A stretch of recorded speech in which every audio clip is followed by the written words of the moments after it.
वजन ना दें, चुनाव हारे हों जीते हों, मैं गठबंधन में जा रहा हूं, कितनी सीट मिल रही हैं, ये कोई मसला ही नहीं। आज को वो फैसला लिया गया है जो पीढ़ी दर पीढ़ी याद रहेगा। चौधरी चरण सिंह के वैचारिक दृष्टिकोण को, उनके संघर्षों को, उनके किए गए कार्यों को हमेशा जिंदा रखने वाला फैसला है। और ये छोटी बातें हैं, अगर कांग्रेस पार्टी का विधिवत एक बयान आया है, मैं इस बयान की आलोचना ही कर सकता हूं। सर, कांग्रेस पार्टी के सरकार में कभी ऐसा नहीं हुआ, क्योंकि राष्ट्रीय लोकदल की तरफ से ये एक लंबी मांग रही है, आज की बात नहीं है। और क्या आपको लग रहा है कि इस वक्त आप जिस तरीके से भारतीय जनता पार्टी या जो शीर्ष नेतृत्व है उसको आप थैंक यू बोल भी रहे हैं, क्या पहली जो सरकारें थी उनमें ये किसान के प्रति इतना संभाव नहीं था कि वो दे सकते थे उनको? देखिए, सीमित लोगों के इर्द गिर्द भारत की सत्ता रही है। कुछ ही लोगों के जो मुख्य धारा में रहे हमेशा से, उन्हीं के हाथ में पैसे लिए गए हैं, उन्हीं के माध्यम से पैसे लिए गए हैं, और अब एक नए भारत में ये सारी चीज बदलती दिख रही है। सर, अखिलेश जी ने कहा है कि चौधरी साहब को भारत रत्न देने की मांग सबसे पहले समाजवादी पार्टी। देखिए, मैं उनका भी स्वागत करता हूं, जिन जिन ने समर्थन किया, जो इस फैसले के साथ हैं, और जो चौधरी साहब के लंबी यात्रा में, जीवन यात्रा में उनके संघर्षों के साथ रहे, उन सबको बधाई देता हूं। ये अकेली कोई हमारी जीत नहीं है, सबकी जीत है, और श्रेय सबको जाना चाहिए। सर, पाने की अब आप भाजपा के साथ हाथ मिलाने के लिए तैयार हो, आप भाजपा के साथ हाथ मिला रहे हैं? देखिए, कोई कसर रहती है, आज मैं किस मुंह से इनकार करूंगा आपके सवाल। जो आपने बात पूछा कि कांग्रेस में पहले निर्णय नहीं लिया गया, मैं तो अंदर से जानता हूं कितनी बार चौधरी अजीत सिंह जी के मन में ये बात उठी, कितने बार उन्होंने प्रयास किए। बहुत मुश्किल से फिर एक बड़ा अच्छा कदम लिया गया था UPA 2 के टाइम, कि लखनऊ उस समय अमौसी एयरपोर्ट था, वहां चौधरी साहब की प्रतिमा, विशाल प्रतिमा लगाई गई और उसका नाम बदला गया, चौधरी चरण सिंह जी के नाम से आज वो एयरपोर्ट है। मैं जानता हूं कितने गदगद हुए थे चौधरी अजीत सिंह जी उस फैसले से। आज अगर चौधरी अजीत सिंह जी जिंदा होते, कितने प्रसन्न होते, ये मैं अच्छी तरह समझ सकता हूं। तो मतलब ये जैन जी, ये मान लें कि अब आप भारतीय जनता पार्टी के साथ उनके शर्तों के अनुसार उनको ज्वाइन करेंगे और फिर आप यूपी में चुनाव। देखिए, आज कोई शर्त और सीट और चुनाव की बात करना, आज के दिन के महत्व को छोटा करना होगा। ये दिन, ये पल बार बार नहीं आते, और इस जश्न में सब लोग शामिल हैं। बीजेपी से सर दूरियां कम हो गई है, इस बात को मान लें हम लोग। जब मैं इतनी बड़ी बधाई दे रहा हूं, प्रधानमंत्री जी ने आज वो फैसला लिया जो साबित करता है कि देश के मूल भावना और चरित्र को समझते हैं। चौधरी चरण सिंह जी के हर एक अनुयायी के दिल को जीतने का काम आज मोदी जी ने किया है।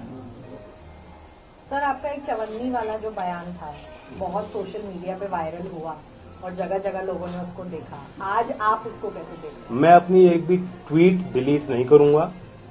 जिस समय पे मेरी भावना होती है, उस अनुरूप परिस्थितियों के अनुरूप अपनी बात रखता हूं। और मैं कहता हूं, राजनीति में जो विपक्ष बात कहता है उसे भूल जाना चाहिए, जो सरकार बात रखती है उसे याद रखना चाहिए।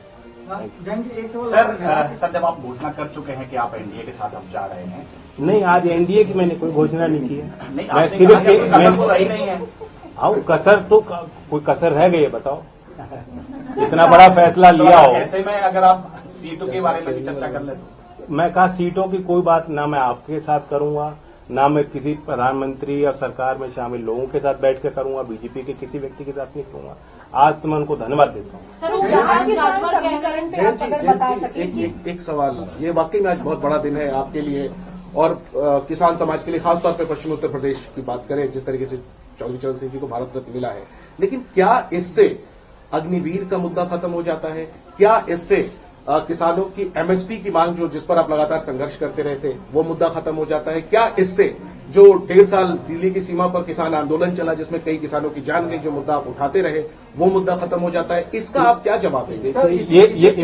इसी सवाल में मेरा भी सवाल है, यही सवाल में, ठीक है, कि अभी जो 16 तारीख को और मार्च में जो किसान आंदोलन होने वाले हैं, जिसको लेकर महापंचायत चल रही है, आपके क्षेत्र से भी किसान दिल्ली कूच करने की तैयारी कर रहे हैं, क्या आप उनसे बातचीत करेंगे कि नहीं? आप बीजेपी पर या केंद्र सरकार पर भरोसा? मैं इतना ही कहूंगा कि लोग, ये सारे इन सवालों से जुड़े हुए जो लोग हैं, जो अपनी बात रखते हैं, लोकतंत्र में शिकायतें भी होती हैं, आंदोलन भी होते हैं, समस्या भी उठती हैं, और ऐसा कोई एक हल नहीं निकाला जाता कि सारी समस्या आज तक जो है वो फिर खत्म हो जाए, समाप्त हो जाए और आगे कभी होए ना। तो ये एक सतर्क प्रयास होता है भारत सरकार का, जो किसानों के प्रति जो उनके भाव हैं, गांव के और कमेरा वर्ग के प्रति जो उनकी इच्छाएं हैं, जो समर्पण है, जो इच्छा शक्ति है, आज उसे उन्होंने प्रदर्शित किया। और लोग हिम्मत ले सकते हैं इस निर्णय से कि अगर कोई सरकार चौधरी चरण सिंह जी को इतना बड़ा सम्मान दे सकती है, तो जो मुद्दे चौधरी चरण सिंह जी के अहम मुद्दे रहे, जिनके लिए उन्होंने काम किया, जिस वर्ग के उत्थान के लिए उन्होंने प्रयास किए, उनकी बात भी मानी जाएगी। Thank you. Sir, Akhilesh Yadav ji ने एक बयान दिया था, उनका कहना ये था कि पता नहीं जयंत जी क्यों जा रहे हैं, शायद उन पर कोई मजबूरी रही होगी या उन पर कोई सीबीआई, ईडी, आईटी, वैसे वो हिंट कर रहे थे कि शायद आप पर कोई मजबूरी हुई होगी। इस पर क्या कहें? नहीं, पता नहीं मेरे लिए कहा है, किसी और के लिए कहा।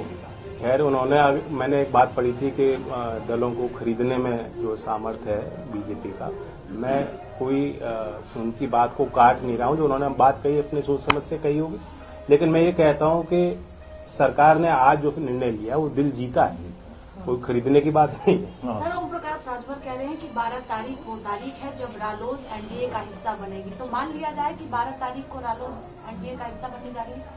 पता नहीं, मुझे जानकारी नहीं। ओम प्रकाश राजभर जी को अच्छी जानकारी है। चौधरी अजीत सिंह जी का जन्मदिवस है, हम तो मनाएंगे उस